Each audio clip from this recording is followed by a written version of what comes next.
Hi, I'm Natalia Sizykh. I'm a psychologist. I work a lot with people going through the trauma of a breakup. But today, I'm gonna share my personal story. A story of someone who was once left alone by the person they loved and everything inside fell apart. This video is about what happens to us when we lose not just a person, but our inner foundation. When the morning begins with hope and ends with screaming in the car. I'll walk with you step by step through this entire path, from shock and isolation to anger and returning to yourself. If you are in this place right now, you are not alone. I'll share my story and maybe you'll recognize your own in it. So my first reaction to the breakup was really brutal. Although I kinda knew that we were getting there and I was more or less feeling confident that I'll get over it and I would be able to let him go, the moment I heard the verdict, something really horrible happened to my body. I felt so numb, completely disconnected from the reality. I remember that after that phone call, and yes, our breakup after a year of a relationship really happened through the phone call. I just sat down on a sofa trying to calm down. Like in those movies, something horrible happens, like a horrifying car accident, and they ask you, are you okay? Are you feeling okay? When someone is completely absent, from his body. So that was exactly what happened to me. I was so overwhelmed with pain, and the pain was so raw and intense that I wasn't really conscious. Like someone who is drowning in the water, I was trying to reach out to anyone who could help me, and I called a friend of mine, and instead of asking me how I'm feeling, instead of showing any compassion, hello again, I spoke about it in the previous video that I've made about the 5 mistakes of going through the breakup. You can check it out by the link below. I tried to reach for help, and instead of compassion, instead of someone being there, she was really indifferent. She was like, yeah, well, you knew it was going there, so like, why the hell are you calling me and what the hell do you want from me? And that was even worse because I needed someone to help me connect back to reality. And we are connected to reality in different ways. On one hand, we are connected to nature, to the universe, to the power of everything. But on the other hand, we are connecting to each other with people. We are social creatures and we need others to connect to feel alive and to feel okay, to belong. That was my desperate call for help when I reached out to her. She just left me drowning in the waters of pain, and it seemed like she didn't care. Well, spoiler alert, she didn't really care and she didn't even try to support me further on, so I had to reconsider my friend circle as well. I realized that I was on my own with it. Honestly, it felt like someone hit me on the head with something really heavy, and I wasn't really out, but I wasn't really in. And people tried calling me. I remember I had some phone calls from my colleagues.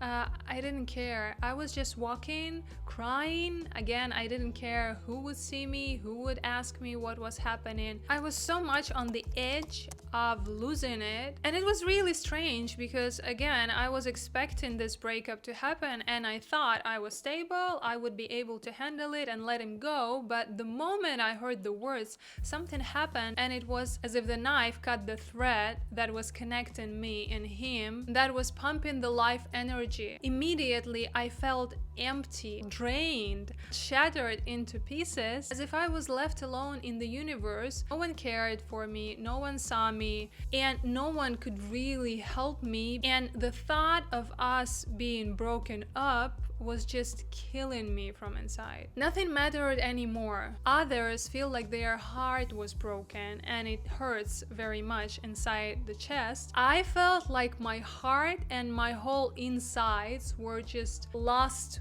with him, and I was just an empty shell. The whole construction of my life, everything that mattered, all the goals, all the dreams, all the desires that I've had, even my own, not related to him, they just vanished and were replaced with this raw and brutal pain that I was in all of the time. The only moment when I was feeling good was the few moments in the morning when I just woke up.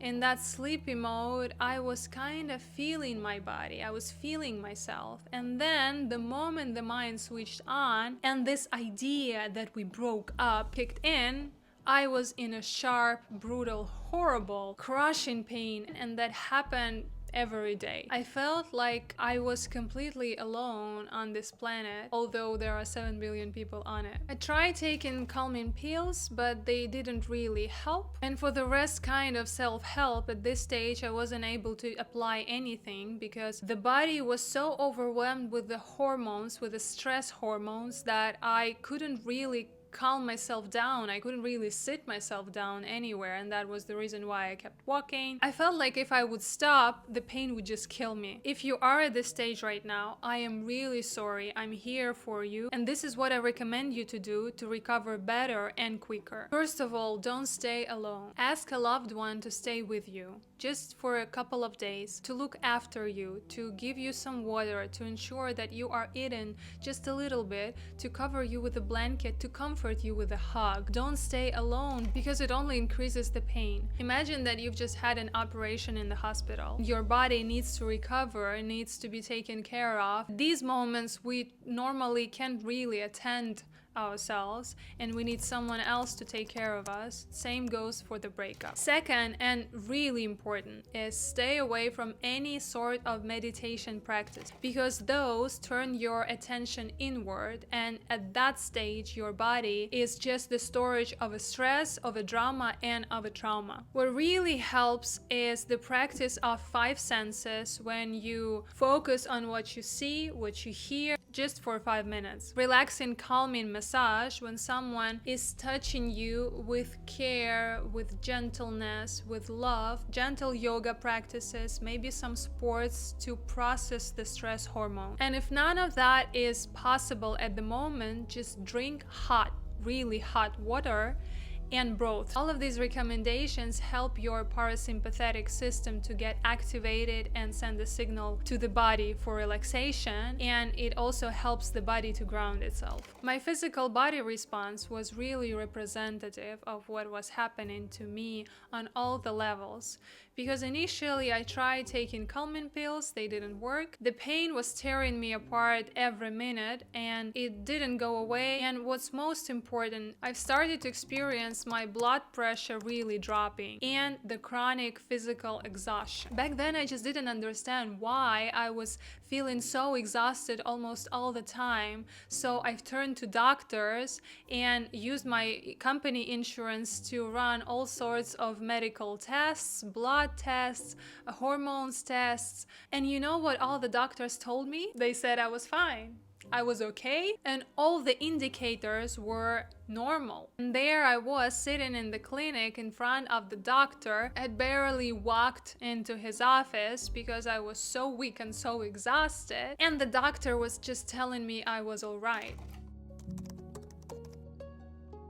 Throughout my life before the breakup, any sort of weakness, especially emotional pain, was considered shameful. So even though my friends knew I was going through the breakup and that things weren't really good, I wasn't ready to open up and share my feelings with them. I could update them that nothing changed, that I'm still in pain, but I was talking about it, being completely detached, and yet what I was experiencing was growing day after day. I've had to waste a lot of energy to suppress all the pain that I was feeling inside, because I had to go to work, I had to manage my team, I've had to report to the customer. I just had to function in the world and fulfill all the obligations that I've had. So I was keeping the fine facade that I was okay, that I was handling it in a way that everybody saw it wasn't that horrible and unbearable as it really was. It went even as far as me crying in the bathroom in the office, because that was the only space where I could be left alone, and yet we didn't have many of those, and I couldn't stay there even for 5 to 10 minutes that I needed. I could only walk in,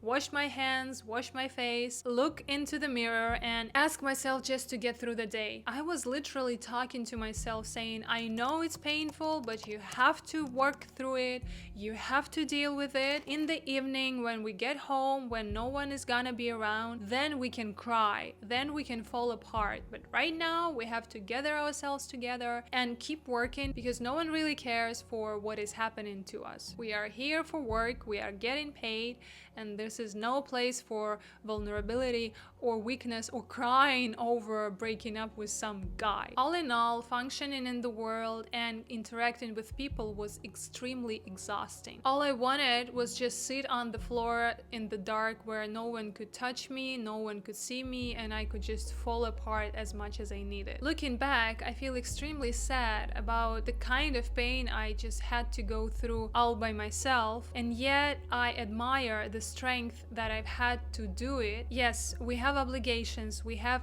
employers, we have our relatives and friends, and not everybody is ready to attend us at the time of need. And it is perfectly normal to wear the mask and to keep the facade for those who are not supposed to care. But it is crucial that you actually have the space where you can fall apart. Ideally, you need to find a warm, resilient specialist who is professionally trained to do this, equipped to deal with someone in the state of an acute trauma and help process the feelings without causing even more pain or creating more trauma. The trick is that most specialists in the field of psychological services, they are well trained to work with the trauma that happened in the past, but dealing with an acute trauma, with the shock and with the stress that is happening right now, that is ongoing, is a different set of skills. And if you get a chance to work with a specialist who knows how to deal with it, you get a chance to avoid the consequences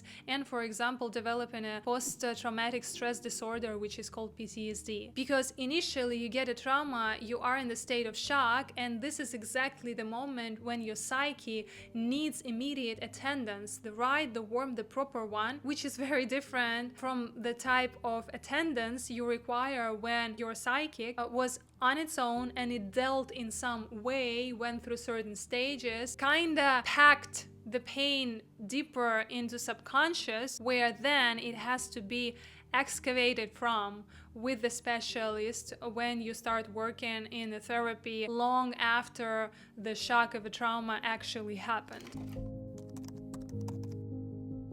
What happened afterwards as a next stage, I started asking myself why, what was wrong with me that I just couldn't let go and move on as if nothing happened. I've dated guys before, and there was chemistry, there was affection, there was even love as I thought back then, but the moment I met this one, I started seeing it all in a very different way, because he truly adored me. He truly accepted me in my wholeness. He didn't care whether I was too emotional, too strict, or too focused, or too intense, or anything. He just loved me for who I was, and what was most important, I felt it with every cell of my body. I felt that he does love me, that he does adore me, and that he is there with me, truly present. So that relationship was very different from the others. I felt that I let him under my skin, and that we kind of merged together on all the levels, which made me blossom. We changed him into much more alpha male, and people around noticed that.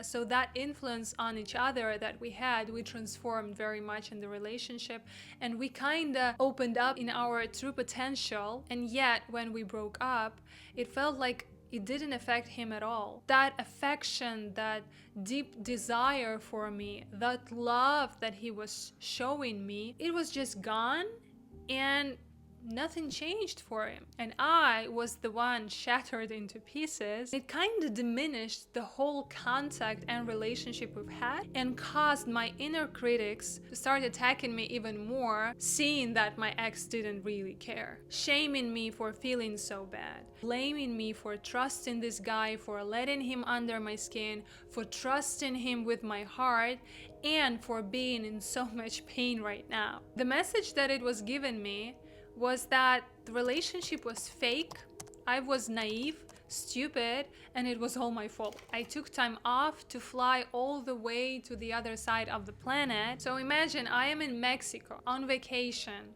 by the ocean. It is a beautiful weather, touristy vibe, pina coladas, swimming pools, ocean waves. Everything is just perfect, and I am feeling like damaged goods. I'm feeling broken. I'm in continuous pain, and on top of that, I'm blaming myself for being in such state. As a therapist now, I have only one key recommendation for this stage of processing the breakup, and this one is don't keep your feelings stuck inside of you. Inner critics, overanalyzing, thinking about the past, trying to figure out how your ex is going through this, whether he cares for you or whether it was all just a one big fake, it is gonna happen anyway. But what's key to moving through this phase is not keeping it in your head as a broken record. You need to outload it somewhere. Just dump all of these thoughts and feelings and ideas and analytics somewhere, as if you were dropping everything that was in your purse just on the table. Probably you know about this technique from the book Way of an Artist. It's called Morning Pages, and I invite you to just write everything that is going on in your head, contradictory, self-blaming, shameful, whining, whatever it is. There are all sorts of voices in your head. Just let them out on paper, completely unfiltered. The other recommendation is definitely find a community. The idea here is that you don't stay in isolation any further. You don't stay one-on-one with those shameful inner critic, but instead you turn to the crowd of people who had experienced the same kind of pain and overcome it. Just hearing their stories will help you feel normal, will help you feel okay, and will tell you that if they had gone through this experience, then you can definitely do the same, and you will find yourself on the other side.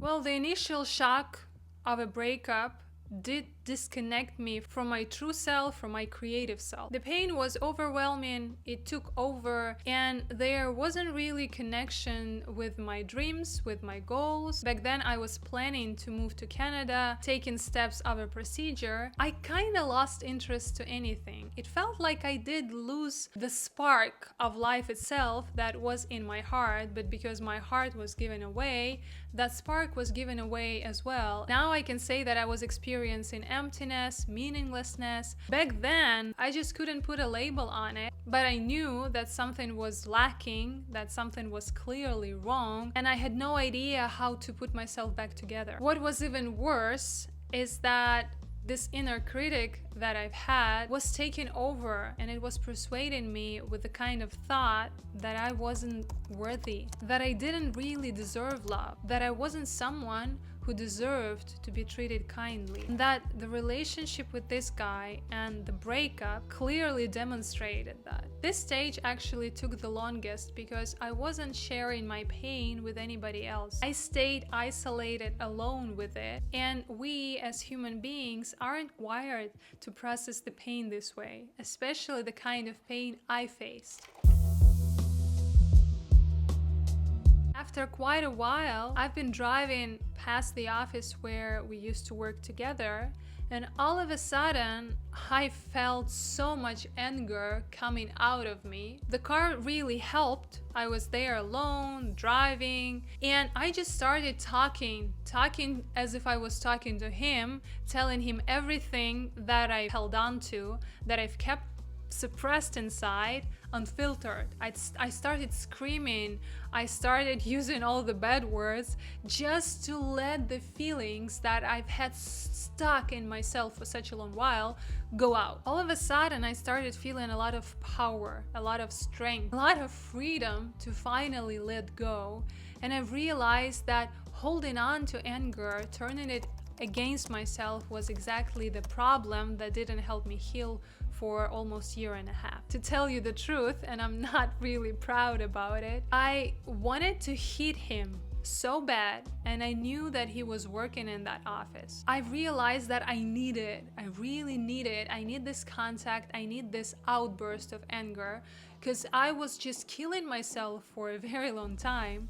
So I walked into that office, and I am the kind of person that doesn't hit anybody, not because it's against the rules, but because I cannot really hurt other people. What I allowed myself to do was to take up a glass of really cold water. I walked in, I was talking to him, and then when I felt that I couldn't hold on to it anymore, I just threw this water into his face. And he had a very funny reaction. He's extremely calm guy, self-controlling, and he just said, "Oh, well, this is wet." This was really nothing compared to what I was holding on inside for almost a year and a half. But that allowed me to open it up, to turn the power of anger outside. It was truly a turning point. I realized back then, all of a sudden, that holding on to anger, suppressing it, was really destructive, and that we need to accept it and to let it out if we truly want to heal. So my recommendation as a therapist now, it doesn't really matter which stage of a breakup you are processing at the moment. Start with just allowing yourself to feel the anger, to accept yourself being angry. Don't push it away, don't play pretend that everything is cool and you are nice and sweet. Just be with it, stay with it, feel it, kinda dive into it. It's a feeling like any other feeling, and it's not gonna last long if you are not gonna resist it. Remember that this is exactly what brings your strength back. You can repeat after me and scream in the car, "Please don't hit your partner." You can punch a pillow, you can take a boxing lesson. What I sometimes recommend my clients when they need to process the anger, go into the woods, find a stick, find a tree stump, and hit it really hard with a stick, connecting to your physical, to your emotional levels, thinking about the person you really want to hit, you are really angry with, and exploding this anger onto the stump. The key to this stage, so you don't get stuck as myself, you don't get the depression, you don't get the emotional burnout, is to process the anger, speak it out loud. Don't fall into silent aggression. As long as the anger is turned inwards, it destroys you. But when it released, the healing begins.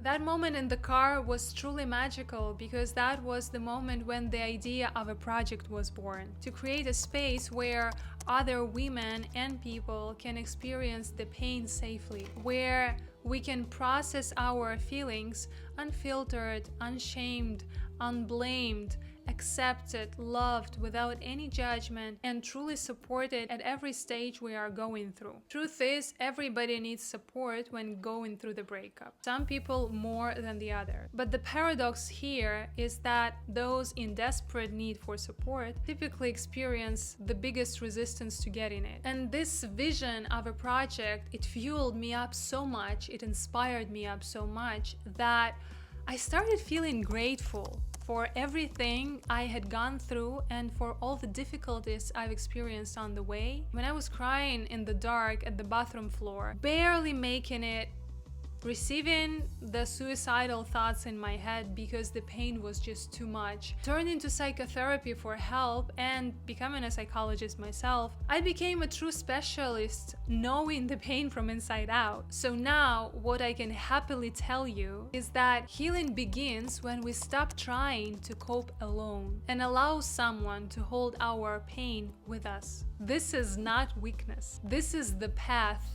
towards new self. The moment I realized I was falling apart not from the pain itself, but from holding it inside, I wanted to create the space I so desperately needed myself. Place where it's okay to be in pain, in tears, in anger, where you don't have to prove anything, where someone is just there to hold it with you. If you feel like you need a space like this, click the link below this video. I'm here, and I know the way through.